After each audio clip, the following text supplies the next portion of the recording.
మామ మన చిన్న బండికి అయితే ప్రాబ్లం వచ్చింది. గ్రీజ్ కొడితే అయితే ఫ్రంట్ మోషన్ నుంచి గ్రీజ్ అయితే మొత్తం బయటకు వెళ్తుంది. ఇక ప్రాబ్లం ఏందా అని చూస్తే ఫ్రంట్ మోషన్ అయితే బాగానే ప్లే అయింది. అందుకే గ్రీజ్ అయితే బయటకు వెళ్తుంది. ఇక చలో అని చెప్పేసి మన చేతిలో పని అయితే మొదలు పెట్టేసినాం. అయితే ఇక జాకిన్ అయితే తీసుకొచ్చేసిన.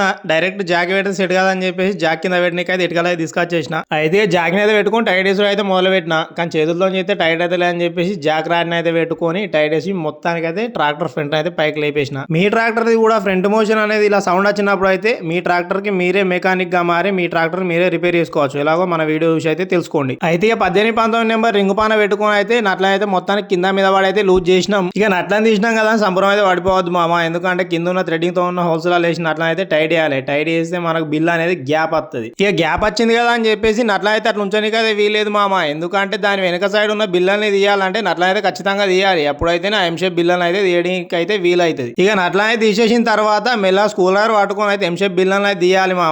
నేనైతే ప్రస్తుతానికి 3 తీసేసిన. ప్లే బాగుందని చెప్పేసి. వీటి ఒరిజినల్ నేమ్స్ ఏంటో కామెంట్ సెక్షన్ లో కామెంట్ చేయండి. ఇక చలో అని చెప్పేసి అయితే అన్నిటిని అయితే ఎట్లున్నాయి అట్లయితే ఫిట్టింగ్ అయితే చేసుకుంటూ మొదలు పెట్టేసినాం. మొత్తానికి 18-19 రింగ్ పానతో అయితే నట్లని అయితే ఇచ్చి పారేసినాం. ఈ ఎక్సెల్ అయితే వాటి ఊపి చూసినాం మామ ప్లే ఉందా లేదా అని చెప్పేసి. మనకైతే ప్లే లేకుండా పర్ఫెక్ట్ గా అయితే ఫిట్ అయింది. ఇలాంటి యూస్ఫుల్ కంటెంట్ కోసం అయితే మన అకౌంట్ ఫాలో చేయండి, కామెంట్ చేయండి, లైక్ చేయండి.